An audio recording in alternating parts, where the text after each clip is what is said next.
함께 오후에 예배를 드릴 수 있다는 게 얼마나 큰 감사한 일인지 모르겠습니다.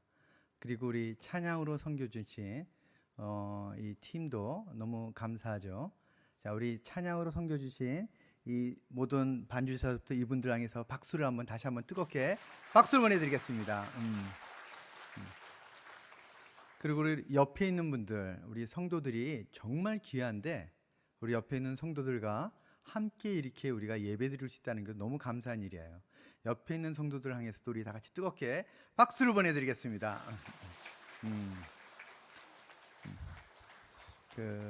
제가 한 가지 코멘트를 좀 해드리고 싶은데, 박수를 보낼 때의 기본 자세가 있어요. 뭔지 아세요? 박수를 보낼 때는 예수님을 만났을 때처럼 보내야 돼요. 아시겠습니까, 여러분? 왜 그럴까요? 저는 기업에서 사역을 하는데 지금도 기업을 나가요. 근데 제가 회사를 나가면 회사가 반드시 변화된다고 저는 확신해요.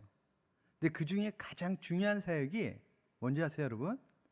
만나는 사람에게마다 박수를 보내는 일이에요. 부부관계가 문제가 있는 부부는 어떤 공통점인지 아세요? 절대 서로에게 박수를 보내질 않아요. 부모 자녀 간의 갈등이 심한 집의 공통점은 절대 부모가 자녀에게 박수를 보내질 않아요. 역시 자녀도 부모를 절대 박수를 보내도록 경종 안 해요. 박수를 보내는 일은 너무 중요한 일이에요. 왜 그럴까요? 주님이 나를 축복의 통로로 세웠기 때문에 그래요. 축복의 통로가 되는 가장 기본이 뭐냐? 만나는 모든 사람들에게 예수님을 만났을 때처럼 박수를 보내는 일이에요. 근데 여러분이 박수를 보낼 때 보면 정말 마음과 성을 다해서 하시는 분이 있는가 하면 이러시는 분이 있어요. 이런 박수를 언짢은 박수라 그래요. 언짢은 박수. 이렇게 하면 축복의 통로가 절대 될 수가 없어요, 여러분. 이거는 작은 일이 아니에요, 여러분. 제가 얘기했잖아요. 제가 하는 중심 사역이라고. 제가 아주 멋지게 사역을 하는데 어느 정도로 멋지냐? 제가 기업에 들어가면 기업이 바뀐다니까요. 근데 그 기본이 뭐라고요? 박수를 보내는 삶이에요. 직원들이 90% 이상이 비그리스도인이에요, 여러분. 근데 그 비그리스도인 목사님 만나기를 정말 원치 않아요. 근데 저를 만나는 걸 좋아해요. 왜 그럴까요? 어느 때 만나도 제가 직원들에게 박수를 보내기 때문에 그래요. 그게 축복의 통로입니다. 전 여기 있는 한 분 한 분의 삶이, 특히 재직분들은 특별히 이게 주사약이 돼야 돼요. 성도들이나 이웃이나 가족이나 누구를 만나든지 온몸을 다해서 마음을 다해서 박수를 보내는 삶을 살아야 돼요. 제가 여러분에게 질문을 던지고 싶어요. 이게 한 번 더 기회가 있다면, 이웃사랑이란 주제에 대한 강의를 할 때 제일 중요한 게 뭔지 아세요? 박수를 보내는 일이에요. 박수를 보내는 일. 그러니까 성도들이 이웃사랑하는 걸 추상적으로 생각해. 그래서 제가 묻는다니까요. 가족을 어떻게 사랑합니까? 이웃을 어떻게 사랑합니까?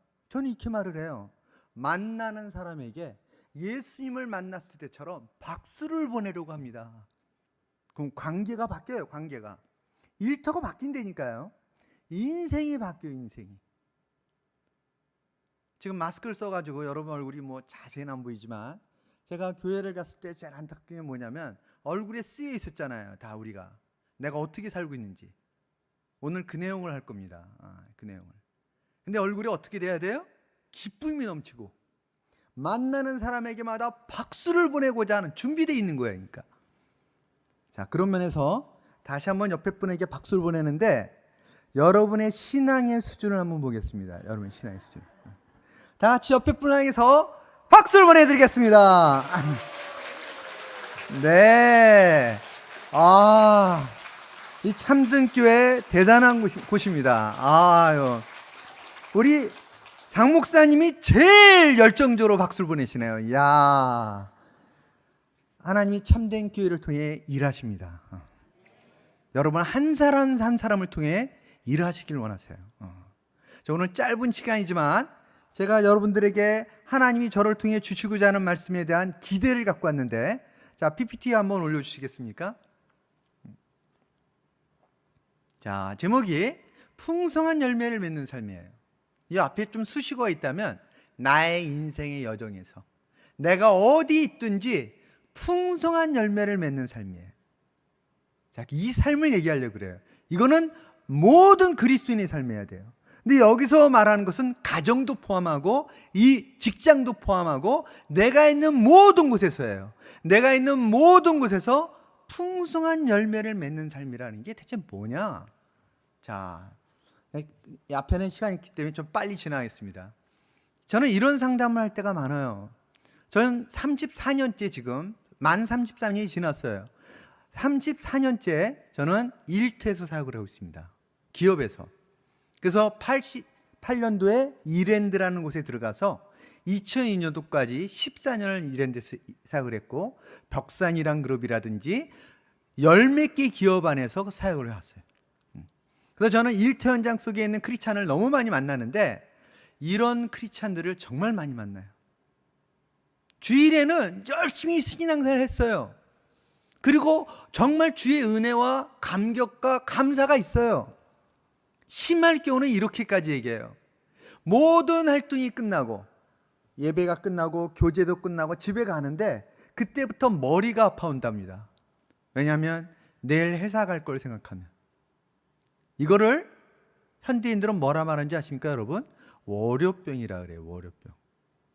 근데 제가 충격을 받은 것은 그리스도인이나 비그리스도인이나 별 차이가 없어요. 크리스찬은 없어야 되는데 아니요, 똑같더라고요. 보니까 어떤 분은 일터만 생각하면 머리가 찌끈찌끈 아프대요. 자, 이 내용을 나눠보려고 합니다. 이거 시간이 없으니까 가겠습니다. 이거는 외국계 은행에서 제가 좀 지도를 했는데 이 외국계 은행은 뭐 영어도 잘하고 학벌도 높고 다 좋아요. 이분들은 아무나 못 들어가겠더라고 보니까 이 회사는. 근데 외국계 은행의 임원이었던 분이 제가 그냥 신우회를 지도할 때 세 번째 쭉 갔는데 저한테 상담을 요청했어요. 그리고 이와 같이 얘기한 겁니다. 제가 올해까지만 은행을 다니고 내년서부터는 이제 신학을 해서 50대예요. 50대 나이가. 신학을 해서 남은 인생은 하나님의 일을 하려고 합니다. 그랬는데 이분이 왜 저를 찾아왔냐? 이게 흔들리는 거예요. 저를 세 번째 만나고 뿌리채 흔들리기 시작했어요. 왜냐하면 저는 이 임원의 이 고백이 헌신이에요. 왜냐하면 이분은 받는 연봉이 괜찮아요.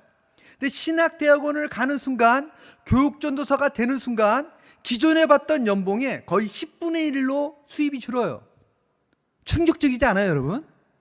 지금 매달 받는 활동하면서 하는 수입의 10분의 1로 교육전도사님이 참 열악하긴 하지만 어쨌든 그래서 제가 그 얘기를 했어요. 그랬더니 알고 있지 당연히 그거를. 근데 뭐 그동안 뭐 수입이 많아서 그런지 그 걱정은 안 하시더라고. 근데 상담하고자 했던 게 그게 아니에요. 자, 이분이 심각한 문제가 있어요. 보니까 이분이 내가 하는 강의를 듣고 그걸 직면한 거예요. 자, 질문. 이 임원의 문제가 뭡니까? 헌신인데 이제까지 살았던 모든 경력과 모든 걸 포기하고 신학을 통해 남은 인생은 하나님의 일을 하겠다는 헌신인데 이 고백에 심각한 문제가 있는 거예요. 뭐예요? 문제가 없나요? 그렇게 안 돼서 문제나요? 뭐냐면요, 하루에 대부분의 시간을 보냈던 일터, 직장, 그곳에서는 하나님의 일이 무엇이었습니까? 라는 질문에 갑자기 멘붕에 빠진 거예요. 난 하나님의 일을 하기 위해서 신학을 하고 목회자가 되려고 했는데 당신이 일하는 일터에서 지난주에 하나님의 일을 어떻게 하고 있습니까? 라는 질문을 듣자 멘붕에 빠진 거예요. 나 하나님의 일을 하려고 이 직장을 포기하려고 하는데. 자, 오늘 주제가 이겁니다. 한번 맨 위에 거 한번 읽어보겠습니까? 세상일. 시작. 네, 우리나라를 대표할 정도로 몇만 명이 모이는 교회의 안수 집사님이에요. 신앙이 좋으신 분이죠. 이 부부를 저희 집에 초대해서 식사를 했어요. 제 아내가 이 손님 접대를 정말 잘해요. 그래서 한 해 코로나가 있기 전에는 100명 이상이 저희 집에 와서 식사를 합니다. 대단한 일이에요. 뭐 이 사역이야, 제 아내는 이 손님 접대하는 게. 근데 이 부부가 와서 식사를 맛있게 잘했는데 하고 나서 이 안수 집사님이 이 얘기를 하는 거예요. 목사님, 제가 요즘 세상 일 때문에 하나님이 할 시간이 없어요. 저는 이런 말을 들을 때 마음이 아파요. 이분이 말한 세상 일이 뭔지 아세요? 비즈니스예요, 비즈니스. 비즈니스 하느냐고 시간이 너무 모든 일이 바빠 쫓기는 거예요. 이분이 말한 하나님의 일은 뭘까요?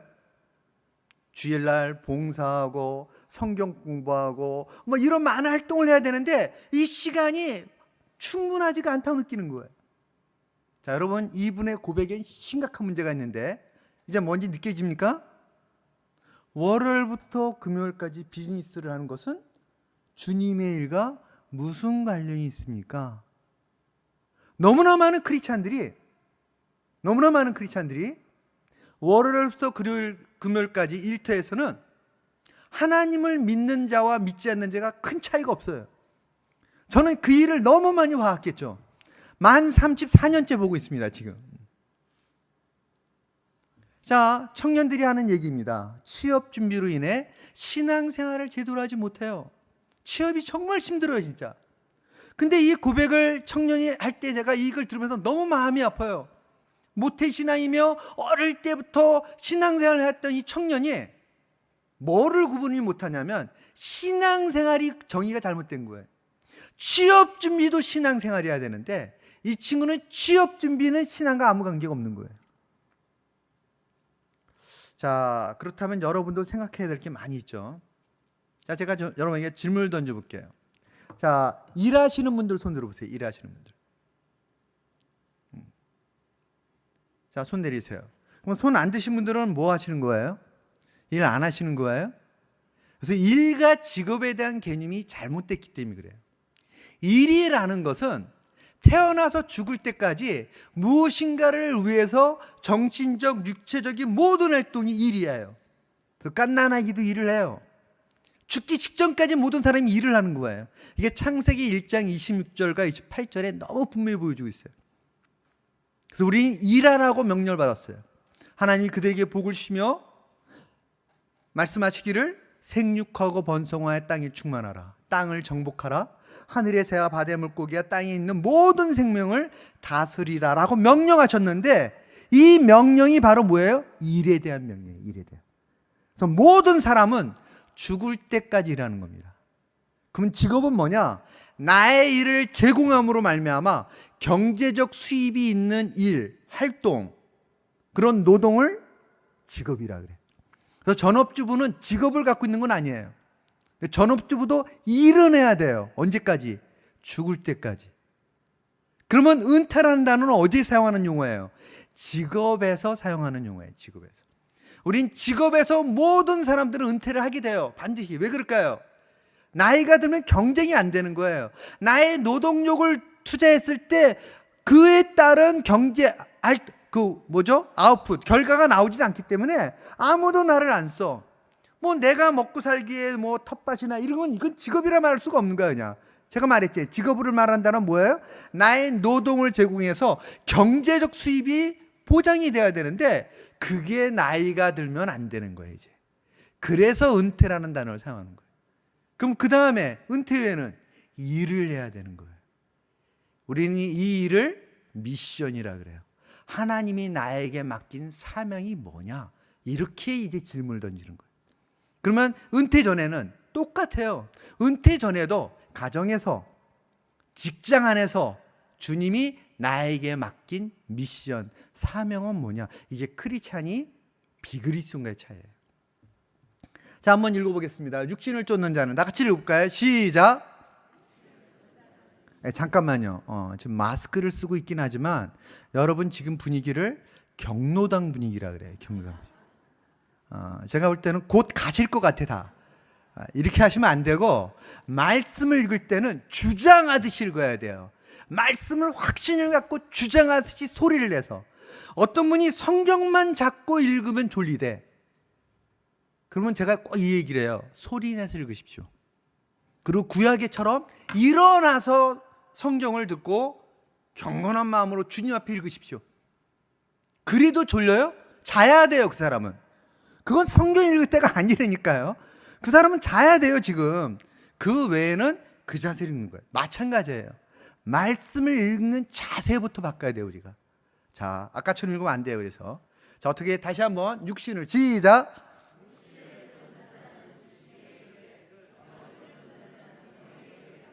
아멘. 사도 바울이 로마 교회를 향해서 인생을 둘로 구분하는 거예요.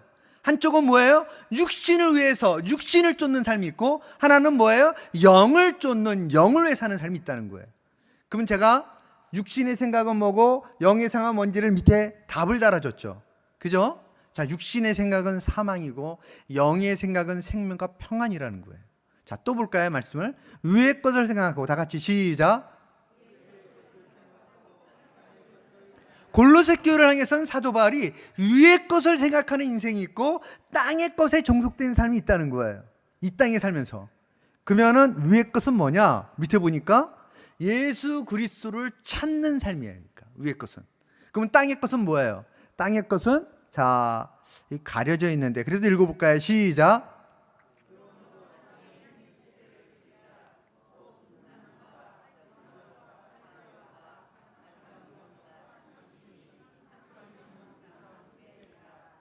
그래서 인생을 또 둘로 나눴네요. 위의 것을 추구하는 삶과 이 땅의 것에 종속된 삶. 그래서 이걸 가지고 이런 도표를 만든 거예요. 하나님의 일과 이 땅에 세상의 일이 있는데, 하나님의 일이란 영의 일이고 위의 걸 추구하는 삶인데, 세상의 일은 육신의 일이며 땅의 것을 추구하는 삶이다. 이게 지금 성경을 가지고 제가 정리한 거예요. 그렇다면 예수님이 이 땅에 사실 때 공생애를 하시기 전에는 직업이 있었어요. 뭐였죠? 네, 목수일이었어요. 제가 그 유대사의 그 시대를 이제 연구하다 보니까 10살 내가 되면 남자들은 아버지 일을 했고 여자들은 어머니에게 일을 배웠으니까 예수님은 거의 20년 내를 목수일을 하셨어요. 20년 내를. 자, 그럼 질문. 예수님의 목수일은 영의 일이에요? 육신의 일이에요? 자, 제가 여러분에게 손을 들게 할 텐데 셋 중에 하나를 선택하는 겁니다. 첫 번째, 영의 일이다. 아니다. 육신의 일이다. 세 번째, 난 이렇게 둘로 나눌 수 없고 내가 직접 설명해야 되겠다. 이게 세 번째. 아시겠죠? 자, 첫 번째, 예수님의 목수의 일은 영의 일이다.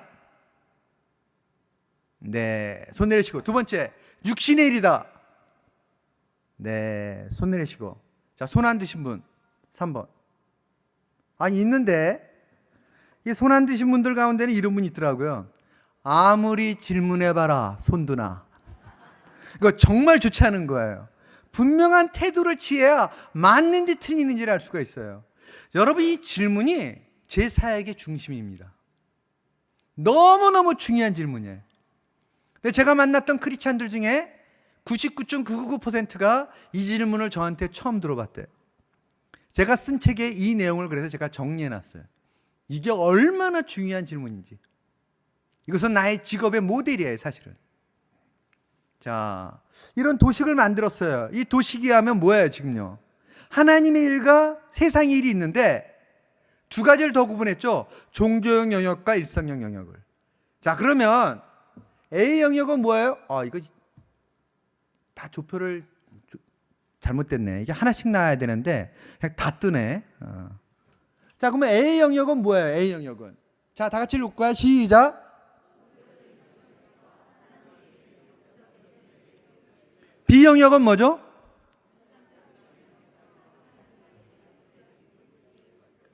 C 영역은?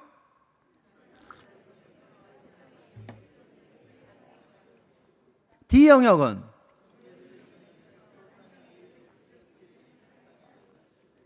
자, 이것을 우리들의 삶으로 한번 설명해 볼 수가 있어요. 시간이 되면 내가 어떻게 살고 있는지 이 도표를 따라 움직이는 겁니다. 그 성경의 인물도 이 네 가지 영역으로 다 나눠볼 수가 있어요. 그래서 이분들이 어디에 살았다 말할 수 있을까? 자, 예를 들면 성경의 인물 가운데 A 영역에 살았다는 분은 누가 있을까요? 성경에 등장하는 인물 중에 사무엘 같은 사람이에요. 그죠? 사무엘. 또 엘리야. 이제 이해가 되시죠? 자, 그러면 제가 이름을 대면 여러분이 A, B, C, D 가운데 크게 외치는 거야. 이 사람이 어디 속했는지. 자, 엘리사. 아니, 확신을 갖고 얘기하세요. 엘리사, 이사야, 예레미야. 네, 맞아요. 맞는데 이렇게 5분만 얘기하시네. 5분만. 대표자의 5분만 다 얘기하는 거예요. 자, 그 다음에 베드로. 자, 다시 한번 베드로. 예. 그 다음에 사도 바울. 어떤 분이 비 그러더라고요. 그래서 비, 왜 비예요? 그랬더니 천막 짓는 일도 했어요. 그러더라고. 예. 그때 잠깐 했어요. 잠깐. 이해가 되시죠? 자, 그 다음 아브람. 다시 한번 아브람. 비예요. 아브라함의 평생 했던 가장 큰 일은 이주와 목축이었다니까요. 그럼 다시 요셉. 이제 감 잡았어요. 이제 다윗. 역시 수준이 이제 이게 여러분 수준 맞죠? 응? 이제 수준을 찾아가고 있는 거예요. 그냥 느헤미야. 다시 한번 느헤미야는 직업이 있었어요. 무슨 직업? 총독이었잖아요. 제사장이 아니라니까요. 그럼 다시 한번 느헤미야. 이제 감 잡았어요. 이제. 그 다음에 다니엘. 맞아요. 다시 한번 다니엘. 이제 감을 좀 잡았어요. 그냥 이제 다 보여주니까 이래 질문한 거예요. 자, A 영역 읽어볼래? 다 같이 시작.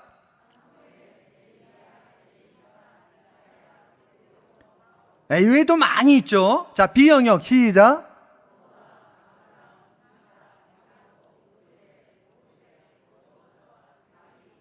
네, 이외에도 많은데 A 영역의 성경 인물이 많아요? 성경의 B 영역의 성경 인물이 많아요? 압도적으로 많죠. 지금도 A 영역에 사는 분은 주로 어떤 분이에요? 목회자분들이에요. 목회자. 그러면 여러분들은 주로 어디 살아야 돼요? 근데 B에 살아요? 자, C 영역은 뭐예요? C 영역은 하나님과 무관하게 사는 걸 말하는 거예요. 자, 그래서 제가 이 질문을 던집니다. 지난주 동안 일터에서 여러분은 신앙생활 어떻게 합니까? 이 질문이 제가 하는 특허 1번 질문이에요. 저는 제가 만나는 모든 크리스찬들이 짝퉁인지 진짜인지는 이 질문을 보면 딱 알 수가 있어요. 왜 그럴까요? 주일날은 다 예배드리고 거룩해. 근데 일터는 절대 그렇지가 않아요. 거기에 장로님도 있고 권사님도 있고 집사님도 있는데 일터에 딱 가면 딱 뭐 저도 알고 그도 알고 주님도 다 알아요. 그죠?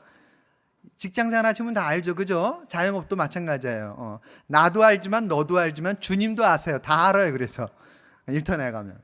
자, 그래서 제가 질문을 던져요. 지난주 동안 일터에서 어떻게 신앙생활 했어요? 이렇게 질문해요. 그러면 네! 하고 답변하는 크리스찬을 보기가 쉽지가 않아요. 자, 읽어볼까요? 자기 육체를 위하여 시작.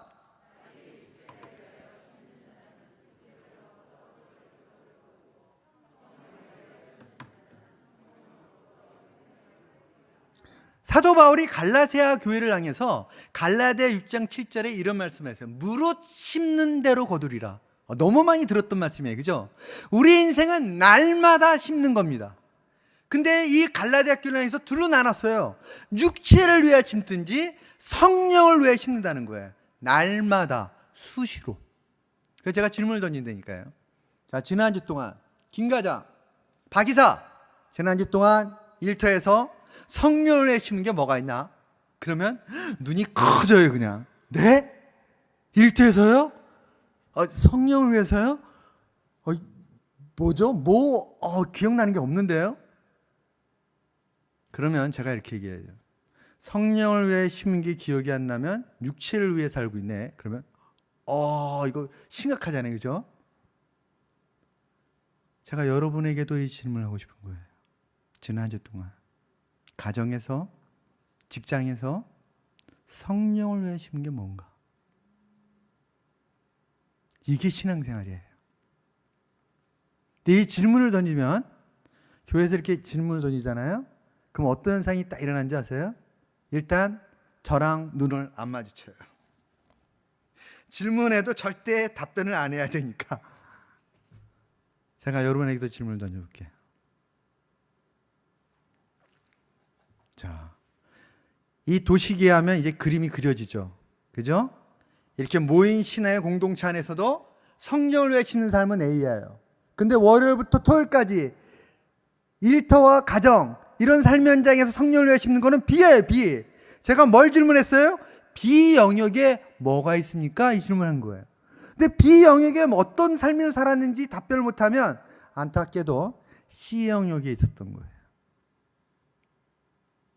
생각은 안 나지만 B 영역이 있을 겁니다. 이런 답변하는 분이 있더라고요. 그래서 제가 그랬어요. 아니, 지금 저를 만나고 나서 일주일 뒤에 말하기를 최영수 목사님을 만났는지 안 만났는지 기억도 잘 안 나지만 만났을지도 몰라요. 이게 말이 되는 말이에요? 성령이 역사하셨으면 나도 알고 성령께서도 아시는 거예요. 근데 성령이 역사하셨지만 잘 모르겠다는 건 역사 안 하신 거라니까요. 응? 자, 두 번째도 읽어볼까요? 오늘 본문이었어요. 나는 포도나무야. 다시 한번 읽어보겠습니다. 시작.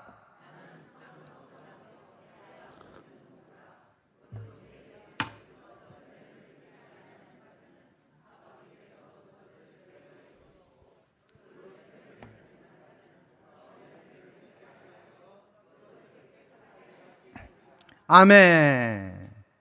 여러분, 이 말씀이 너무 중요한 말씀인데 이게 예수님이 하시는 말씀이에요. 이건 신앙생활의 핵심적인 말씀이에요. 뭐라 말씀하시냐면 예수님이 나는 참 포도나무야 내 아버지 농부라. 물은 내게 붙어있어 열매를 맺지 아니하는 나무 가지는 제거 대상이 된대요.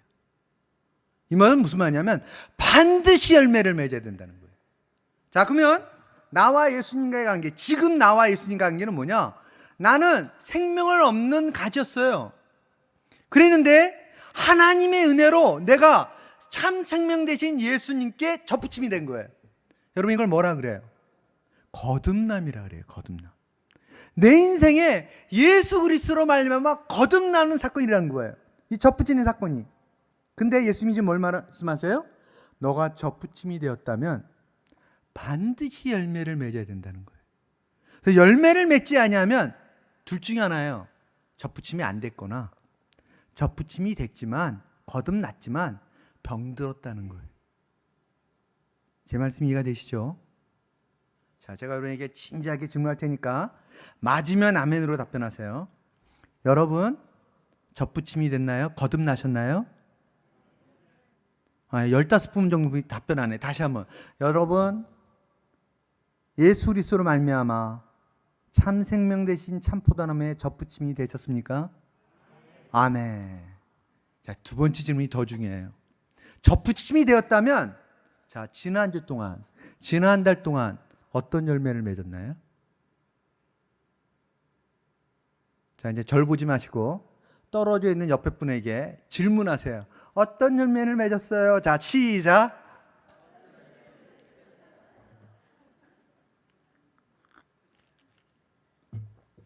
한국 성도 여러분들은요, 제가 옆에 분에게 질문하라 그러면 정말 순종을 잘하세요. 다 질문하고 묵상을 시작해요. 절대 답변 안 해. 이제 마스크 안 쓸 때도, 이렇게 가까이 있을 때도 옆에 발 있는 분에게 질문하고 앞에 보고 묵상이다. 아니, 나눠야 될 거 아니에요. 어떤 열매를 맺었는지 정말 중요하잖아요. 왜? 안 맺었으면, 저는 이런 크리스찬을 짝퉁 크리스찬 또는 무늬만 크리스찬, 장로님이, 권사님이, 집사님이 열매가 없다. 그건 뭐예요? 짝퉁 크리스찬인 거예요. 심각한 거죠. 제거 대상이에요. 제가 말하는 얘기가 아니에요, 지금요. 자, 그럼 질문. 또 중요한 질문. 그럼 내가 맺어야 될 열매가 뭐예요? 이거는 알아야 될 거 아니에요. 내가 맺어야 될 열매. 어느 교회 가서 이 질문을 했더니 한 청년이 갑자기 큰 소리로 포도! 그러더라고요. 이건 좀 미안하지만 미친 거예요. 아니, 내가 맺어야 될 열매를 묻는데, 내가 포도를 맺으면 정상이에요, 진짜? 미친 거지? 자다 깬 것 같아, 내가 볼 때는. 자, 여러분이 맺어야 될 열매가 뭐죠? 자, 그래서 제가 성경 말씀을 찾았어요. 성경에 보니까 열매란 단어가 너무 많이 나오는 거예요. 왜? 중요하기 때문에. 예수님도 너무 강조하고 제자들도 너무 강조해. 그래서 막 몇 개지만 뽑았어요. 그냥 중요한 것만. 근데 열매가 뭐예요? 열매를 많이 맺는 자가 내 제자다. 열매를 반드시 맺어야 되네 보니까. 두 번째, 회개에 합당한 열매라는 게 있는 거예요. 또 아시아에서 그리스도께 처음 맺은 열매, 이건 뭐야? 구원의 열매예요. 구원의, 우리가 말하는 구원의 열매도 있는 거예요. 그 다음에 성령의 열매도 있죠. 9가지. 그 다음에 또 빛의 열매란 말도 있고, 긍휼과 선한 열매, 이렇게 열매가 있는 거예요. 열매가. 그런데 열매란 뭐냐? 열매란 한마디로 답이 벌써 나왔네. 자, 다 같이 열매란 하면 여러분이 그 다음은 읽는 거예요. 다 같이 열매란 여기 맨 밑에 뜨죠? 요거 보입니까? 이게 안 되네. 자, 여러분 열매란 하면 여러분이 성령께서, 다 같이, 자, 열매란, 다시 한번 열매란, 이 열매를 수시로 날마다 풍성하게 맺는 게 그리스도인 삶이에요. 그리스도인은 뭐라고요? 내가 있는 곳에서 혼자 있던, 사람을 만나던, 일을 하던 성령께서 내게 역사하셔서 내가 그 성령과 동행하거나 성령의 역사심에 따라 사는 삶, 그게 열매예요. 이게 바로 성령을 위해 사는 삶이에요. 이것이 아닌 삶은 뭐예요? 육체를 위해서 사는 삶이에요. 육체를 위해서. 자, 그런 삶을 말하면서, 열매를 알았어요. 우리가 이 열매를 매일 맺어야 되는데 어떻게 맺어야 되냐? 풍성히 맺기를 원해요. 주님이. 이게 그리스도인 삶이에요. 자, 이 내용을, 자, 내 안에 거하라. 다 같이 한번 읽고, 시작.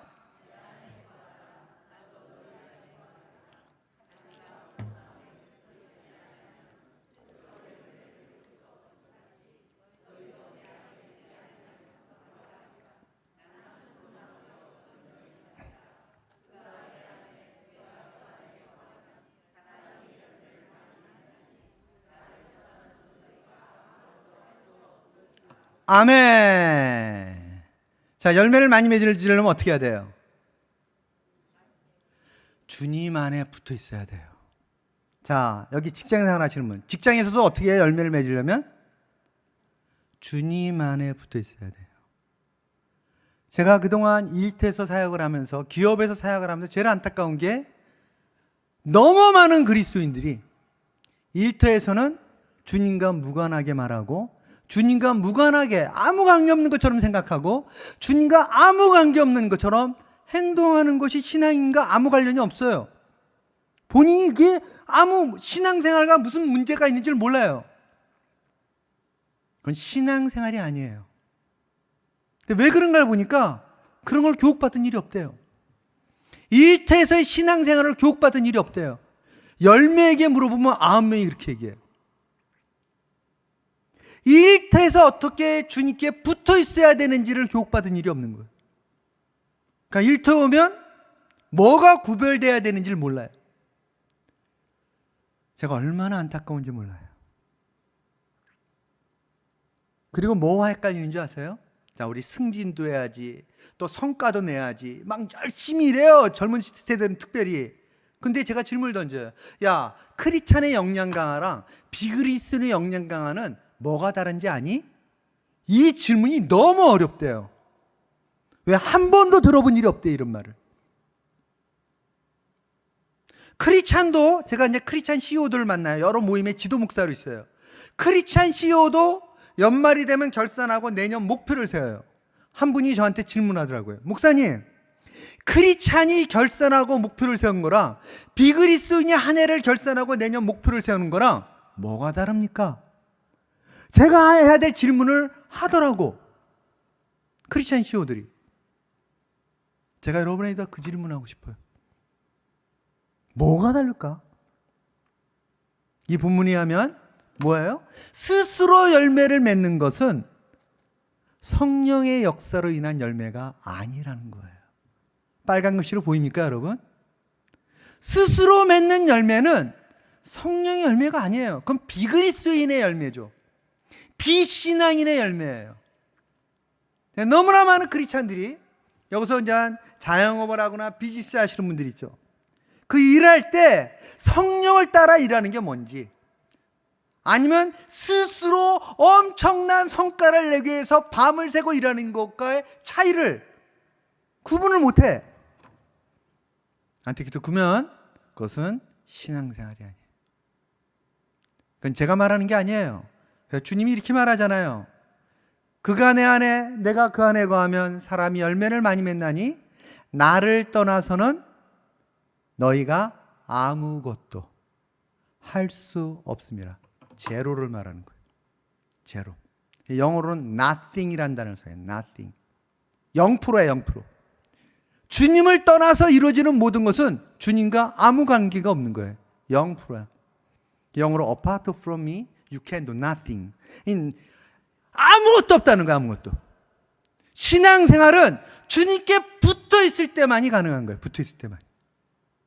그러면 나의 일터, 또 나의 가정, 나의 모든 삶에서 신앙생활이란 뭐예요?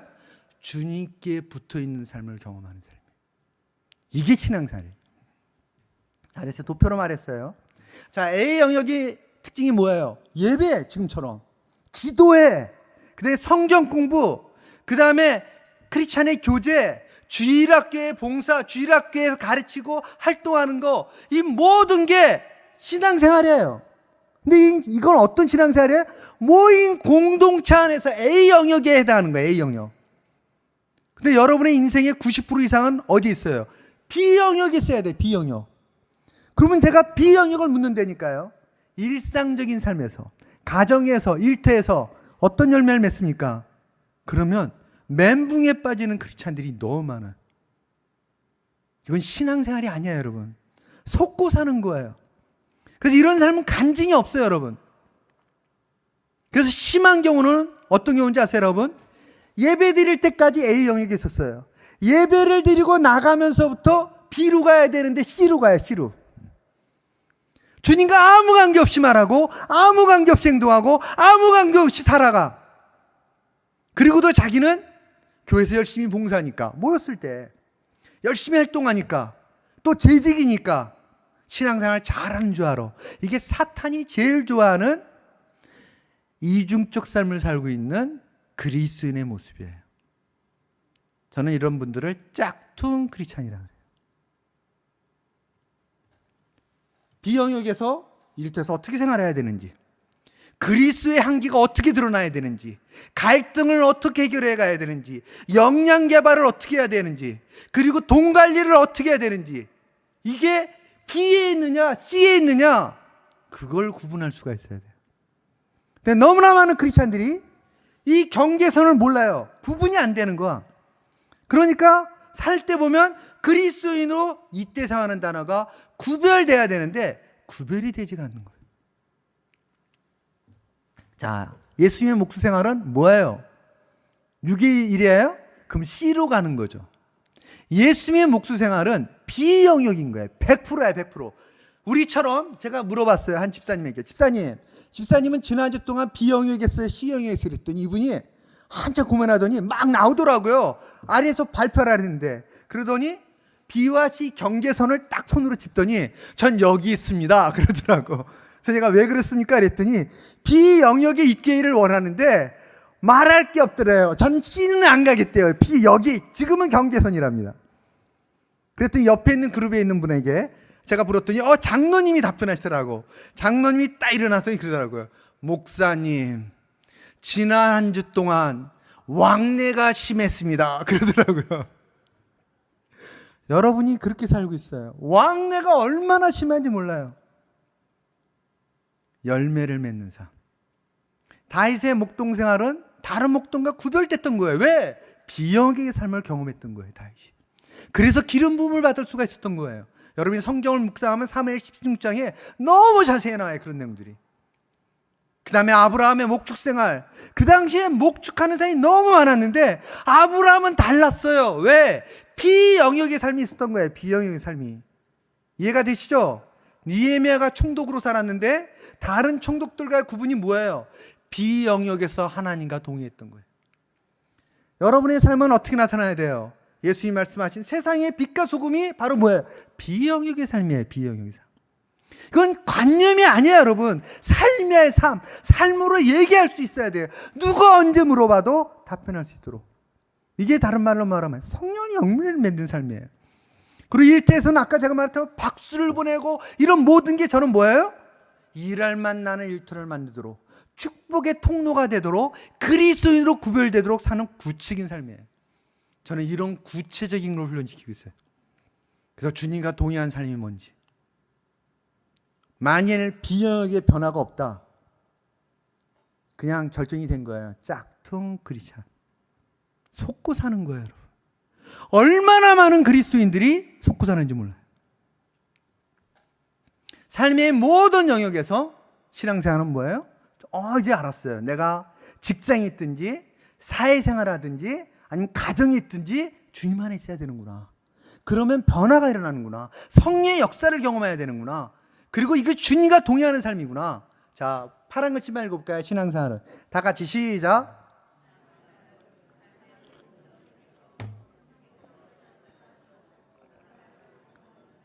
네, 자 이제 이게 다 같이 나오니까 안 되네. 일단 보이는 사람만 읽어볼까요? 아브라함부터 시작. 뭐 이외에 쭉 있는데 이들의 공통점이 뭐예요? 그랬더니 어떤 교회에서 한 분이 그러는 거예요. 성경의 인물이요. 제가 그런 거 물어봤겠어요? 또 어느 교회에서는 그냥 장난삼아 답변했을 텐데 남자들이요 그러더라고. 지금 제가 남녀 차별하게 물어봤겠어요? 그게 아니에요. 이 질문이 뭘까요 지금? 이들은요 공통점이 다 직업인이었어요. 직업인, 여러분들처럼 제사장이 아니었어요. 평생 직업이 있었어요. 그런데 이들의 특징은 뭔지 아세요? 하나님이 이들을 다 쓰셨는데 이들의 특징은, 자, 그들의 일터에서 시작.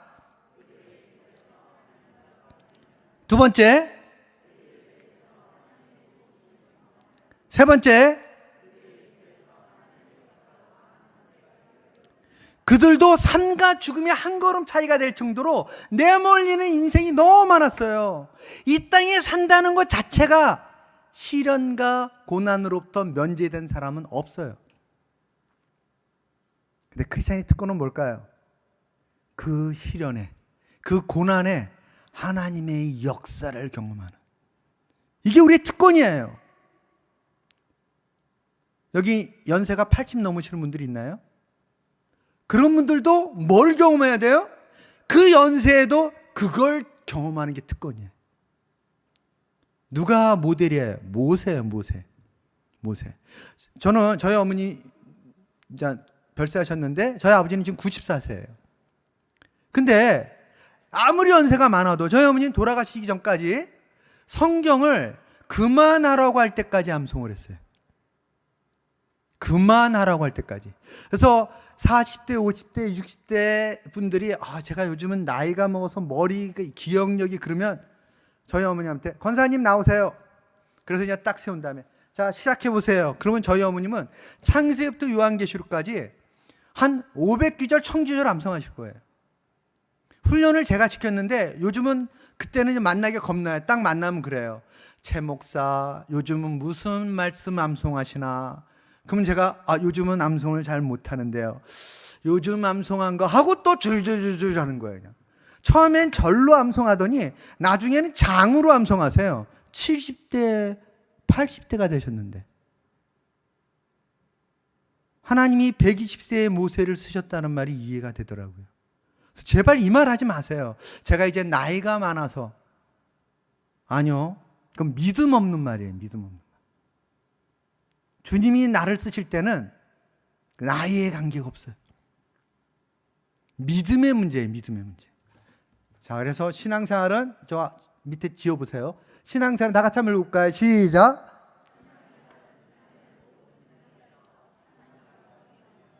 자, 아멘. 자, 그래서 신앙생활은 반드시 변화로 나타나야 돼요. 특히 저는 이렇게 모인 신앙의 공동체에서는 다 거룩해 보여. 알 수가 없어. 근데 저는 월요일에 회사를 출근하니까 출근해서는 뭐 너무 실제 모습을 보는 거예요. 이 사람이 짝퉁인지 진짜인지. 화요일 날도 볼 수 있어요. 짝퉁인지 진짜인지. 신앙은 반드시 변화를 일으킵니다. 자, 이거 제가 쓴 책인데 좀 기회가 되면 읽었으면 좋겠어요. 자, 두 번째. 자, 이제 그러면 신앙처럼 어떻게 나타내냐? 이거 한 1, 2분만 하고 마칠게요. 다 같이 읽을까요? 항상 기뻐하라. 시작.